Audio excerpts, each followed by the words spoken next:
Hello there! I have my tiny sip of gin and ginger ale. I have your beautiful smiles and welcome to day 57 of Sonia's Adventures. My name is Sonia. I'm a LARPer and I'm an adventurer from Munich in Germany. And today I would like to go on a geocaching tour with you. And yes, I'm outside. For all of you who know me, I live in Munich in Germany and you're in my hometown right now. This is live Munich. I hope you can all hear and see me. Just before I start, I would love to test if you can actually see and hear me. I know this is brutal with the internet connection probably, but just give me a little heart emoji if you can hear me and see me, because I really hope this works. For all of you who know my channel, who normally usually see me talking about LARP, about live action roleplay, well, today is different because my laptop is broken. So fuck it. I need no excuses to not do any videos daily as I usually do. So today I'm going outside. I'm just doing a live video here in Munich, and today I'm going on a geocaching tour. Hey, Alyssa, you can see me. That's perfect. Well, we probably have a bit of a time difference, so if I respond to your comments like 5 minutes later, then don't worry. It's just really hard here outside, but I hope that everything works fine. And if you want to comment if you ever have done geocaching before, and if there's actually any geocache in your town, in your country, tell me where you're seeing this, where you're watching this from, because that's really, really interesting. All right, for all of you guys who don't know what geocaching is, basically it's treasure hunting in the middle of a city or even in rural areas. So here in Munich, what happens is that we have millions and millions of geocaches in the city, basically hidden treasures. When you walk in the morning to your workplace, sleeping, half asleep, with your coffee in your hands, you probably walk past, I don't know, hundreds of geocaches that you don't even know about. So basically treasures within the city. And what it is, of course, it's not real gold or anything of value, but what it is like tiny scraps of paper or even big books of paper where you can write in your name and the date you've unlocked it to see your success. It's basically like going for a hike. If you've ever been in the mountains, if you've ever gone on a hike and you went down up on the peak of the mountain, well, you almost always see like a book where you can write in your name and the date to see that you've actually been on this mountain. So that's basically what it is. You go in a city, you get coordinates, you find the treasure, and then you unlock it by putting in your name and the date. There's different types of geocaches. There's so-called multicache. That means you get the coordinates to one place, and there you find the first stop, the first station, where you find the next coordinates for the next stop, and then so forth. So we have several different treasure hunts from one place to the next that you can find. That's actually my preferred geocaching method, to be fair. I'm sorry, by the way, about the autofocus. This is my mobile phone, so sorry about that, guys. But that's my preferred form. It's a multicache, so you more than one stop, because that's really, really cool and really interesting.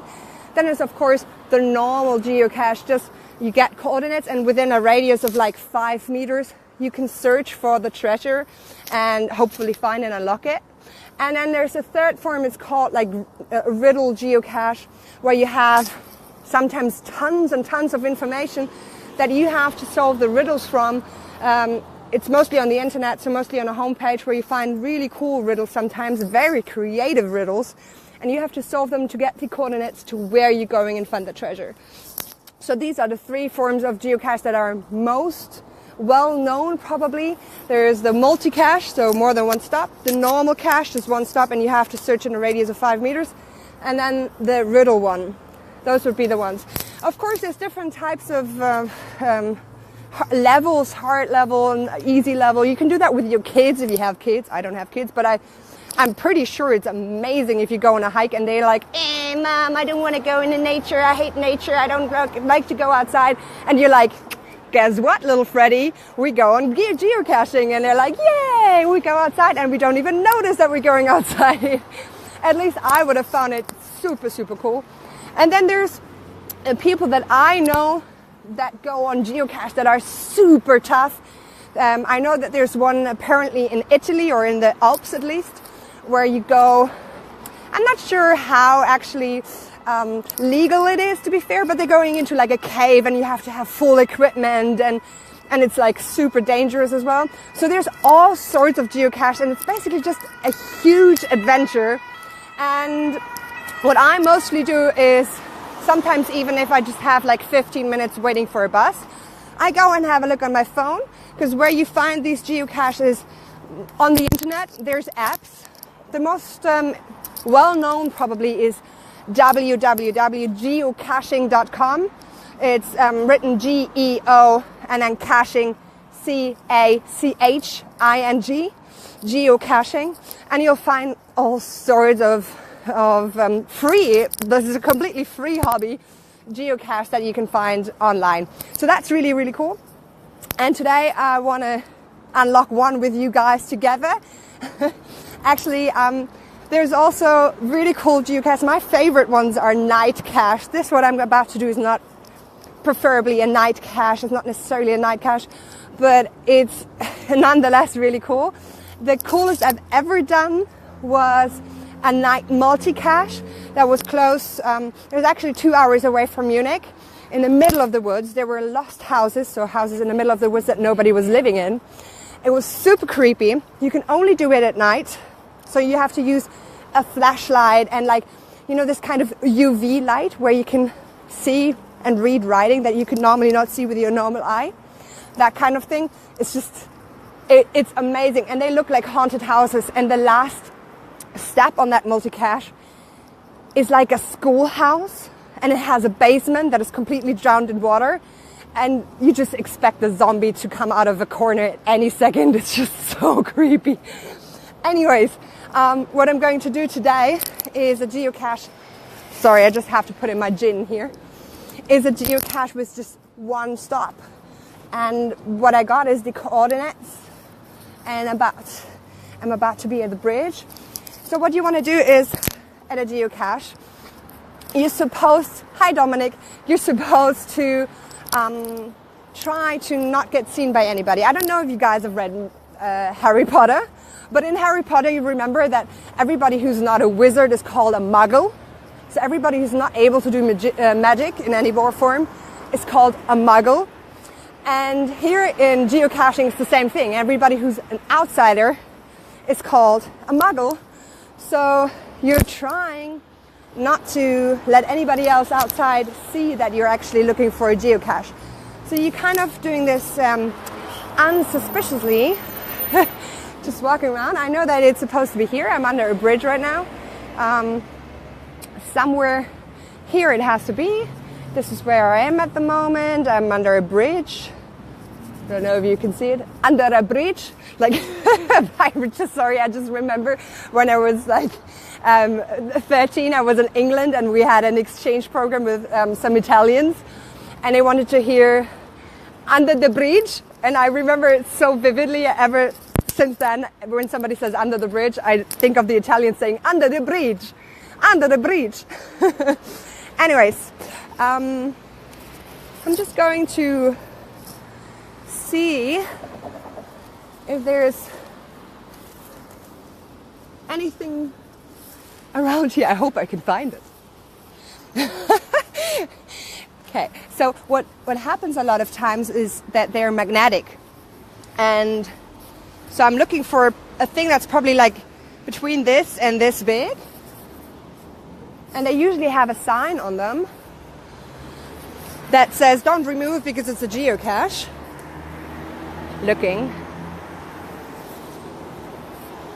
It's so unsuspicious. Like, it's Friday night, I have a black stripe in my face, I'm under a bridge. We literally had 5 minutes ago, we had a police car going by, so I'm like, yeah, hope nobody notices me. I'm just pretending to be a really weird Generation Y kind of person that just likes to take selfies in front of this kind of thing here. Oh, I think I got one. Okay, wait. Wait, I'll show you I found something. It's, do you see this? I don't know if you can see it. So here is a little hole. And in here, ta-da! I found it. Okay. Not as suspicious. I'm going somewhere else to show you. Actually, there's people sleeping under this bridge. I'm not even kidding. There's people sleeping under the bridge. Okay. So what I found, and this is a very usual hiding spot, is it's like for, you know, back in the days when we had analog kind of film. That's where they would put it. It's so good because nobody in a big city, nobody's watching out for you, so nobody really cares what you're doing. Okay, wait. I probably need to put you somewhere. Don't go away! I'm right with you. Okay, I opened it up. This is what it looks like. So in there is a tiny little book where you can write your name, and that's what I'm going to do now. I'm going to write in my name. And let's see.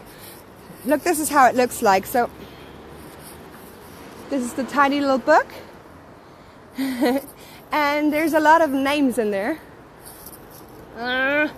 Really hard to see, sorry guys, I have only 2 hands. There's names in here and dates next to it where somebody wrote down that they were here, and now I'm going to put in my tag. I'm going to put in Sonia's Adventures was here. That's what I'm going to do now. I hope you guys had an interesting Friday evening with me. Actually, I would love to see and hear your experience with geocaching, if you've ever had any, or if you're like, what the hell is geocaching? I'd love to hear that, and also tell me where you're from so I can kind of comment and see how's geocaching in Italy, how's geocaching in Sweden, how's geocaching in Poland. That would be really, really cool.